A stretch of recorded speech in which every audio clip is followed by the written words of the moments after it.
Hello, my name is Jonathan Horn. I am the director of this production and the teacher for the Shakespeare class. We've been working very hard for about a year to put this show together. This is the inaugural production of the Shakespeare class here at JFCA. Just a couple quick things before we begin. First and foremost, everybody has one of these, I'm assuming. If you could, I'm going to do it as well because I have yet to do it.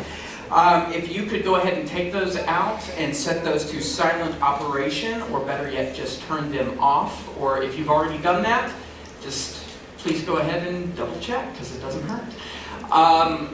This show runs about an hour and 15 minutes. There will be a costume change that we need to do. So the intermission will be about 35 minutes from now. And the second act will last about 45 minutes. This is a comedy, so we would appreciate it if you find something funny, feel free to laugh.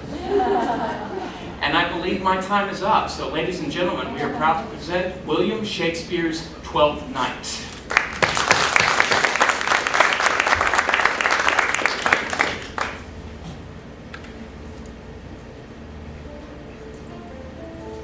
Music be the fruit of love, play on. Give me excess of it, that surfeiting the appetite may sicken and so die. That strain again, oh, it had a dying fall. It came over my ear like the sweet sound that breathes upon a bank of violets, stealing and giving odor. Enough, no more. It is not so sweet now as it was before. How now? What news from her? So please, my lord, might not be admitted, but from her handmaid do return this answer. The element itself, till 7 years heat, shall not behold her face at ample view. But, like a cloister, shall veiled walk and water once an air chamber round, with eye offending brine. All this to season a dead brother's love, which she would keep fresh and lasting in a sad remembrance. Oh, she that hath the heart of that fine frame, to pay this debt of love but to a brother? How will she love when the rich golden shaft hath killed the flock of all affections else that live in her? Away before me to sweet beds of flowers, love thoughts lie rich when canopied with bowers. What country friend is this? This is Illyria, lady. What should I do in Illyria? My brother, he's in Elysium. Perchance he's not drowned? It is perchance that you yourself are saved. True, madam, to comfort you with chance. Assure yourself, when you and those poor numbers seemed with you hung on our driving boat, I saw your brother, most provident in peril, bind to himself courage and hope, both teaching him the practice. Which whose strong mass that lived upon the sea like Erin on the dolphin's back, I saw him hold acquaintance with the waves so long as I could see. Who governs here? A noble duke in Easter as a name. What is the name? Orsino. Orsino. I have heard my father name him. He was a bachelor then. And so is now, or was so very late, for but a month ago I went from hence, and 'twas fresh in rumor that he sought the love of fair Olivia. What's she? A virtuous maid, the daughter of a count who died some 12 months since, then leaving her in the care of his son, her brother, who shortly also died, for whose dear love, they say, she hath abjured the company in sight of men. But I served that lady. That were hard to compass, because she lived with no kind of suit. No, not the duke's. There is fair behavior in thee, captain. I prithee, and I'll pay thee bounteously. Conceal me what I am, and be my aid, for such disguise as haply shall become the form of my intent. I'll serve this duke. What else mayhap to time I will commit, only shape thou thy silence to my wit. Leave his eunuch and your mute I'll be on my tongue blabs that mine eyes shall see. I thank thee. Lead me on.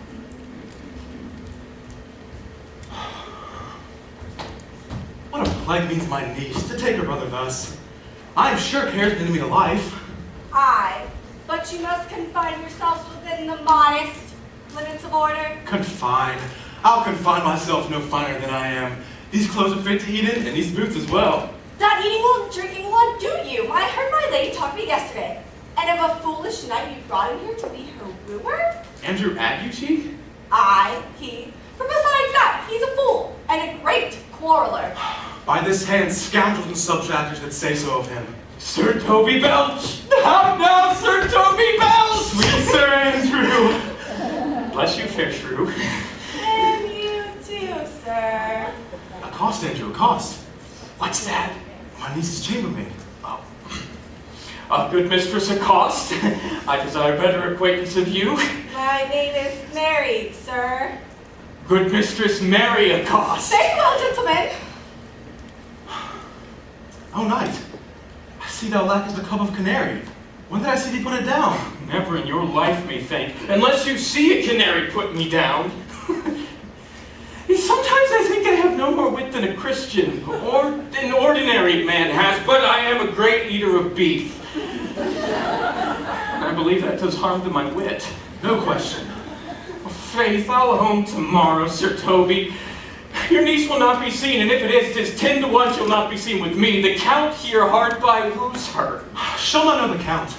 Shall not match above her degree, neither in estate, years, nor wit. I've heard her swear it. Oh, I'll stay a month longer. I am a fellow of the strangest mind in the world. I delight in masks and revels, sometimes all together. Art thou good at these kickshaws, knight? Is any man in Illyria? What is thy excellence under a galliard? Oh, faith. I can keep her. And I can cut the mud to it. And I think I have the back trick as strong as simply as any man in Illyria. Wherefore are these things hid? Wherefore are these things curtained before me? I did think by the excellent constitution of thy leg that it was formed under the star of a galliard. Aye, 'tis strong and does indifferent well in a flame-colored stock. Shall we set apart some rebels? What else shall we do? Were we not born with Taurus? Taurus, that's sides and heart. No, sir. It's legs and thighs. Now let me see the caper. Higher. Excellent.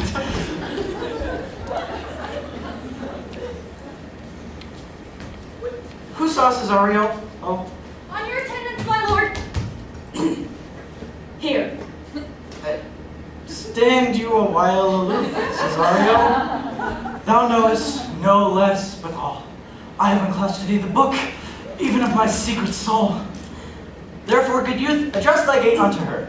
Be not denied access. Stand at her doors. Sure, my noble lord, if she be so abandoned to her sorrows, she will never admit me. Be clamorous, and leap all civil bounds rather than make unprofited return.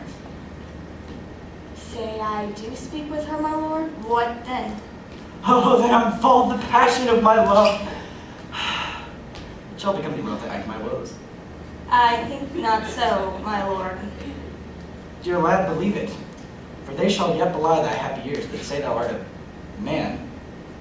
Diana's lip is no more smooth and rubious, and thy small pipe is as the maiden's organ, shrill and sound. All is semblative of a woman's part. I know thy consolation is right apt for this affair. I'll do my best to woo your lady. In a barful strife, whoever I woo, myself would be his wife.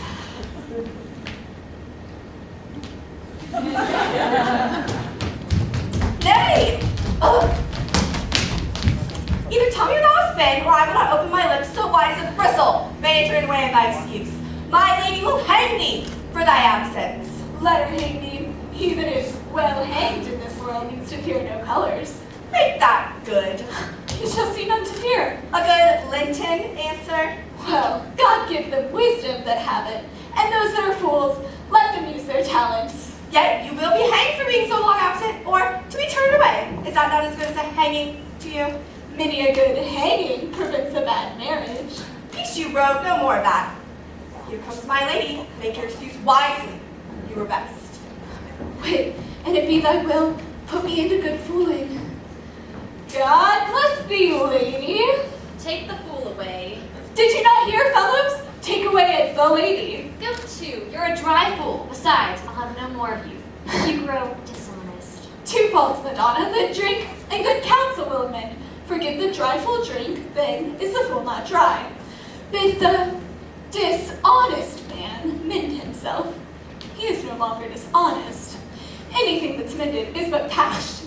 Virtue, that transgresses, is but patched with sin. And sin, that amends, is but patched with virtue. If that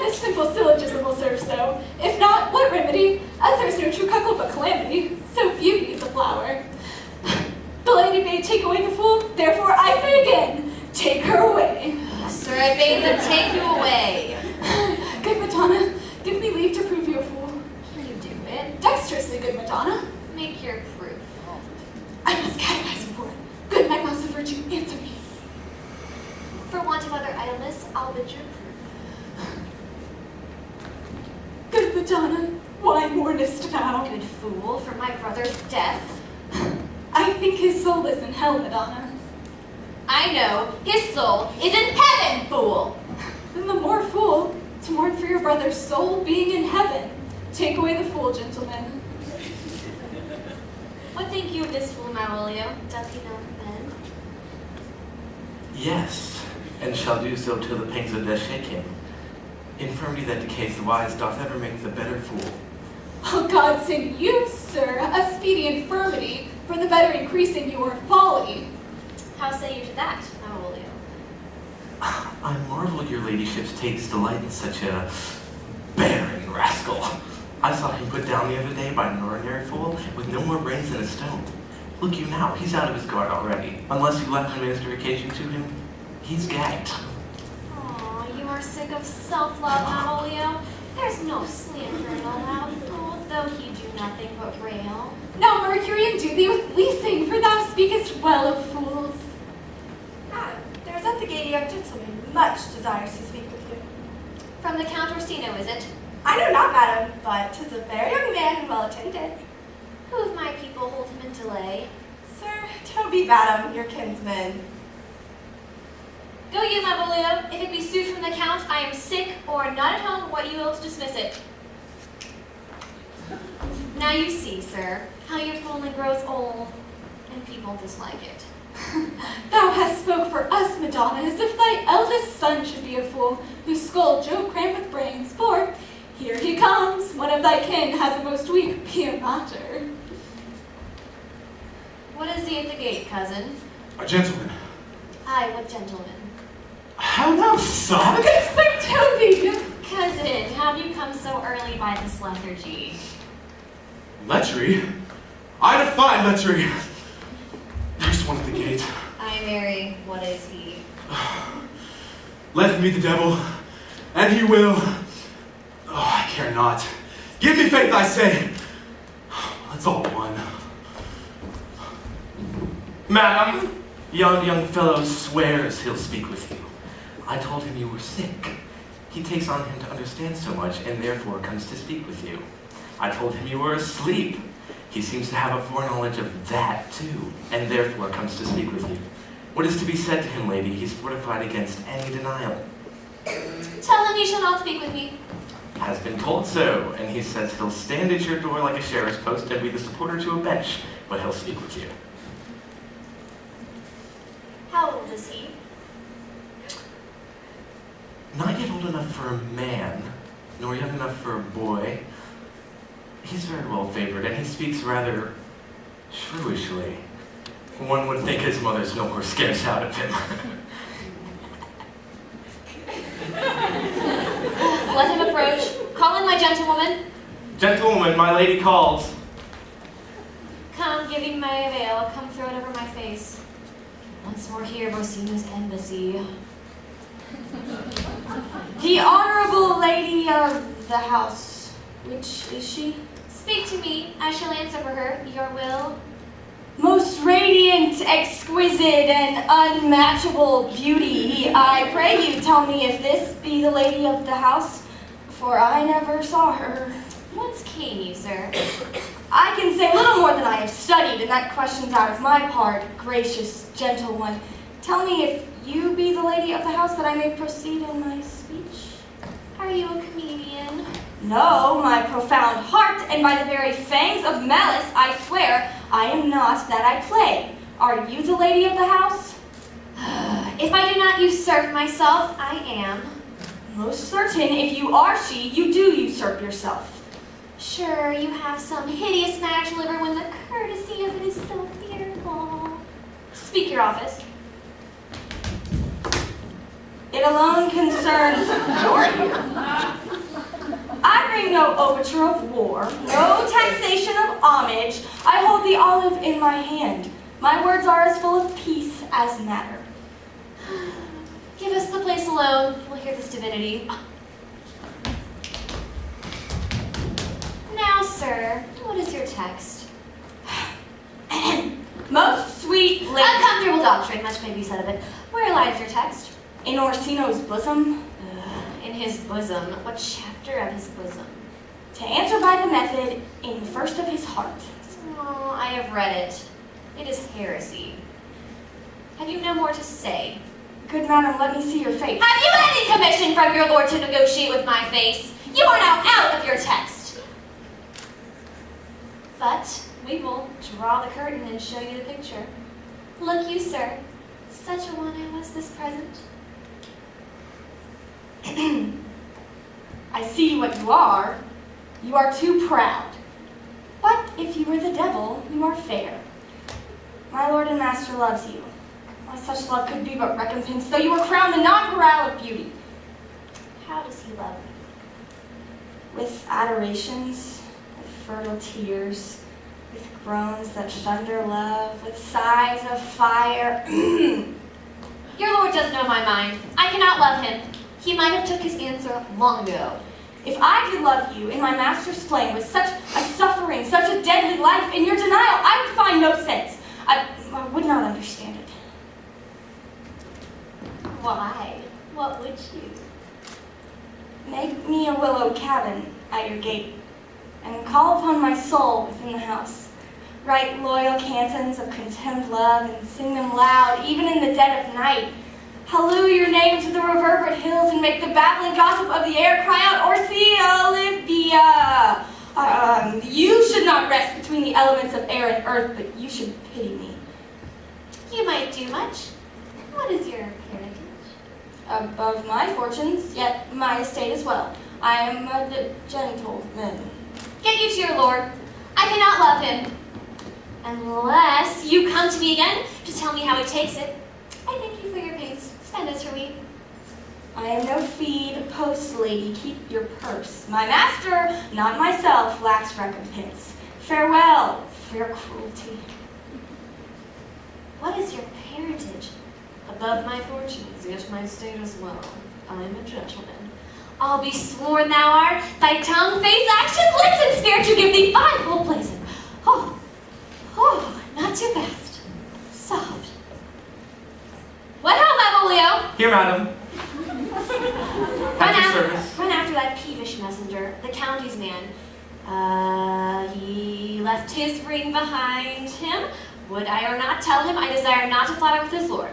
If that youth come this way tomorrow, I'll give him reason for it. Hide thee, Malvolio. Madam, I will. I do not know what, in fear defy, my eye too great a flatter for my mind. Fate, show thy force! Ourselves we do not owe. What is decreed must be. Be this so.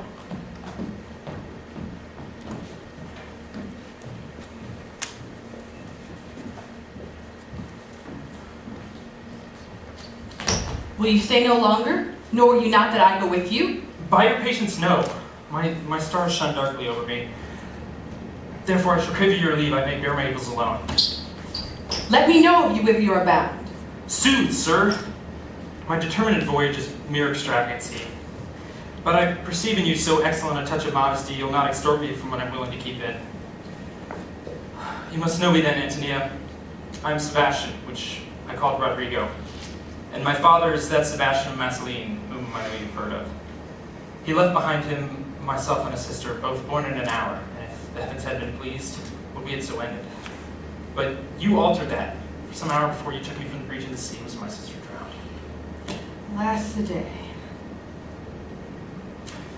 Good Antonia, forgive me your trouble. If you will not murder me for my love, then let me be your servant. I'm bound to the Count Orsino's court. Gentleness of all the gods go with thee. Farewell. Gentleness of all the gods go with thee. I have many enemies in Orsino's court, else would I very shortly see thee there. But come what may, I do adore thee so. The danger shall soon sport, but I'll go.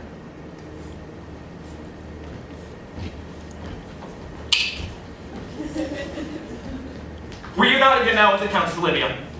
Even now, sir, on a moderate pace I have since arrived but hither. She returns this ring to you, sir. You might have saved my pains to have taken away yourself. She adds, moreover, that you should put your lord into a desperate assurance she will none of him. And one thing more, that you should be never so hardy as to come again in his affairs, unless it be to report your lord's taking of it. Receive it so. She took the ring of me, I'll none of it. Come, sir. You peevishly serve it to her, and her wills it should be so returned. If it be worth stooping for, there it lies in your eye. If not, be it as that finds it.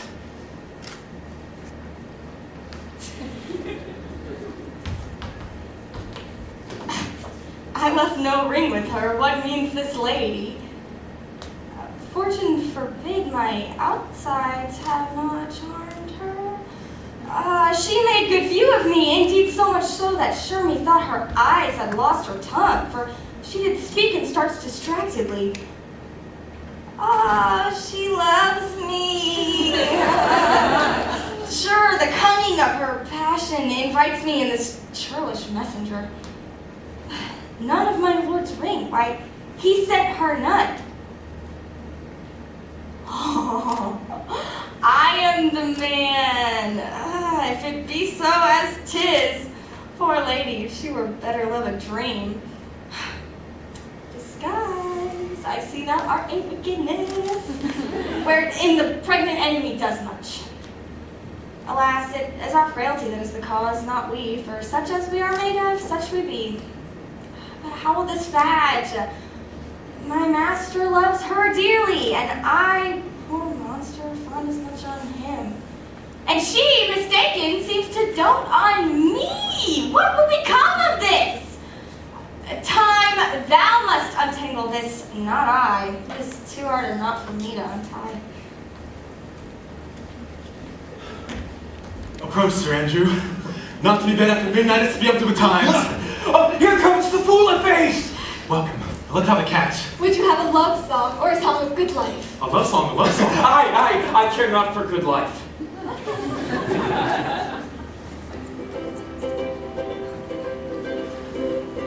Oh, mistress mine, where are you roaming? Oh, stay and hear your true love's coming, that can sing both high and low, trip no further, pretty sweeting journeys in with lovers meeting. Every wise man's son doth know what is love. 'Tis not hereafter, present mirth at present laughter. What's to come is still unsure, and delay there lies no planning. Come and kiss me, sweet and twinning. Useless stuff will not endure. Useless stuff will not endure! Good cow, how did you keep up here? If my lady had not called upon her steward Malvolio and bid him turn you out of doors, never trust me. Oh, the 12th day of December. For the love of God, please! My masters, are you mad? Or what are you? Have ye no wit, manners, nor honesty, but to gabble like Tinker this time of night? Do ye make an alehouse of my lady's house, that ye squeak out your crozier's catches without any mitigation or remorse of voice? Is there no respect of persons, place, nor time in you? Sir Toby, I must be round with you. My lady bade me tell you that though she harbors you as her kinsman, she is not allied to your disorders. If you can separate yourself in your misdemeanors, you are welcome to the house. If not, and it would please you take leave of her, she is very willing to bid you farewell. Out of tune, sir, ye lie. Art thou any more than a steward? Dost thou think because thou art virtuous there shall be no more cakes and ale? Mistress Mary, if you possess my lady's favor in anything more than contempt, you would not give means to this uncivil rule. She shall know of it by this hand. No, shake your ears. Sweet Sir Toby. patient for tonight, for the youth of the council today with thy lady, and she is much out of quiet. As for Monsieur Malvolio, let me alone with him. If I do not gull him into a neighbor to make him a common recreation, do not think I have wood enough to lie straight in my bed. I know I can do it. What wilt thou do? I will drop in his way some obscure epistles of love, wherein, by the color of his beard, the shape of his gait, the expression of his eye, forehead, and complexion, he shall find himself most feelingly personated. I can write very much like my lady your niece. On a forgotten matter, we can hardly make distinction of our hands. Excellent! I smell a device. I have it in my notes too.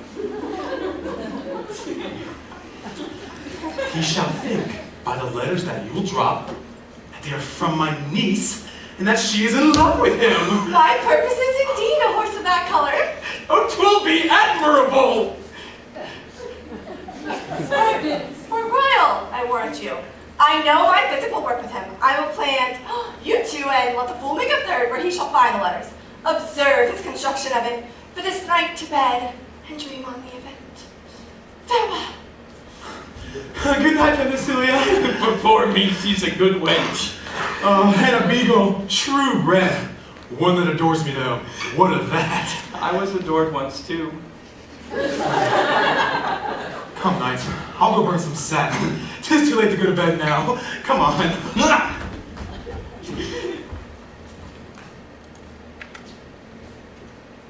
Give me some music. Come hither, boy.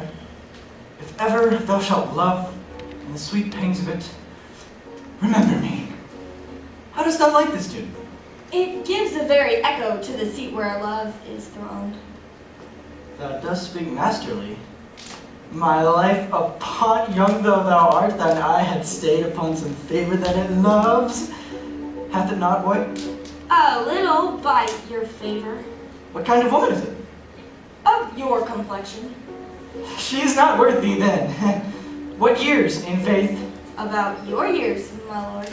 Too old by heaven. Let thy love be younger than thyself, or thine affection cannot hold the bent. For women are as roses, whose fair flower, being once displayed, doth fall that very hour. And so they are, alas that they are so, to die, even when they to perfection grow. Are you ready, sir? Right, prithee sing. Come away, Jack been inside cypress, let me be laid. Fly away, bright, I'm slain by a fair cruel maid. My shroud of white stuck going, you won't be therein.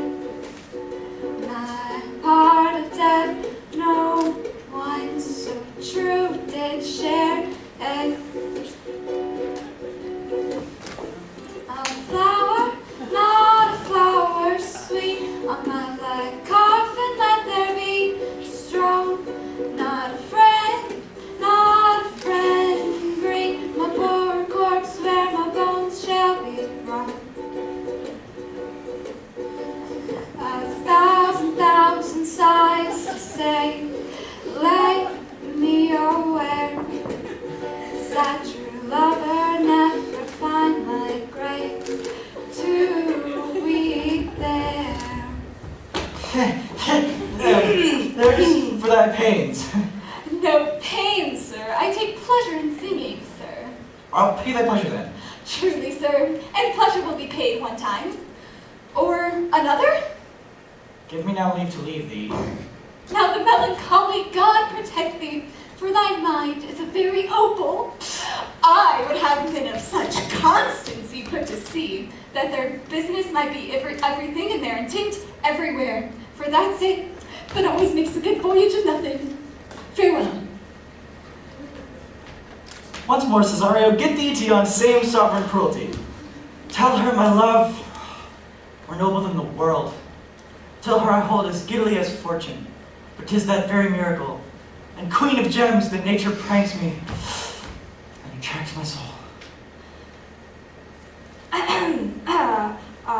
Say I do speak with her, my lord. What then?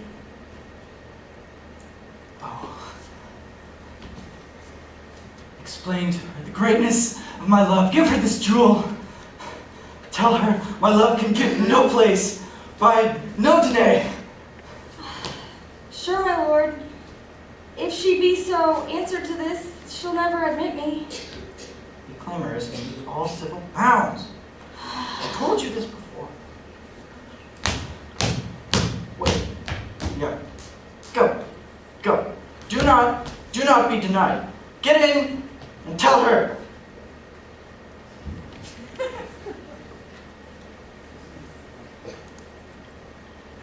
Come thy way, Sir Toby. How come? If I lose a scruple of the sport, let me be boiled to death with melancholy. Get ye all three to the box tree. Malvolio is coming down this walk. He has been yonder in the sun, practicing behavior to his own shadow this half hour. Observe him for the love of mockery, for I know this letter will make a contemplative idiot of him. In the name of jesting, lie thou there, for here comes the chop that must be caught with tickling. 'Tis but fortune. All is fortune. Mariah once told me she did affect me, and I have heard herself come thus near that. Should she fancy it would be one of my complexion.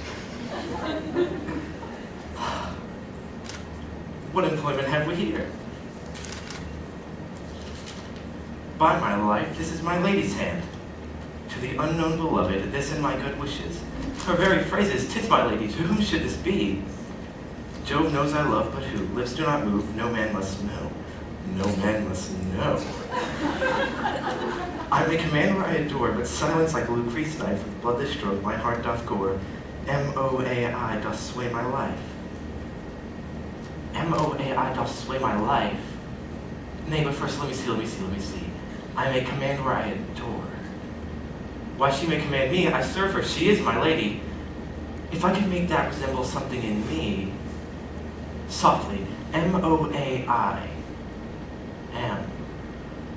Malvolio. M.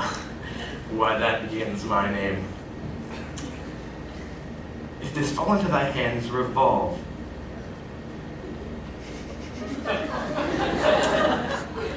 In my stars I am above thee, but be not afraid of greatness. Some are born great, some achieve greatness, and some have greatness thrust upon them.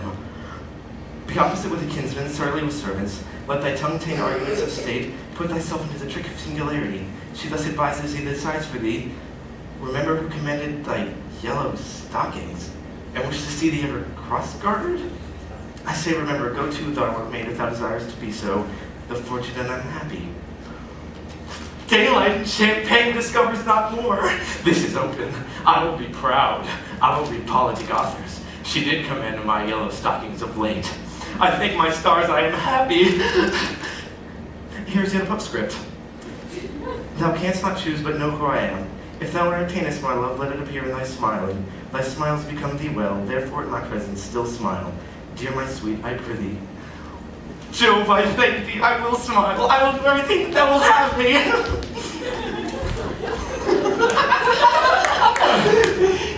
I wouldn't trade my part in this sport for a pension of thousands to be paid from the Sophie. I can marry you for this device.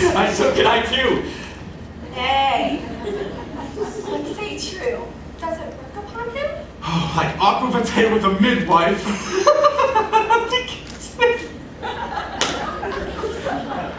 If you will then mark and see the first fruits of my sport, mark his first approach before my lady. He will come to her in yellow stockings. 'Tis a color she abhors, and cross-gartered, a fashion she detests. And he will smile upon her, which will now be so unsuitable to her current disposition, being addicted to a melancholy as she is, that it cannot but turn him into a notable contempt. If you will see it, follow me. Intermission.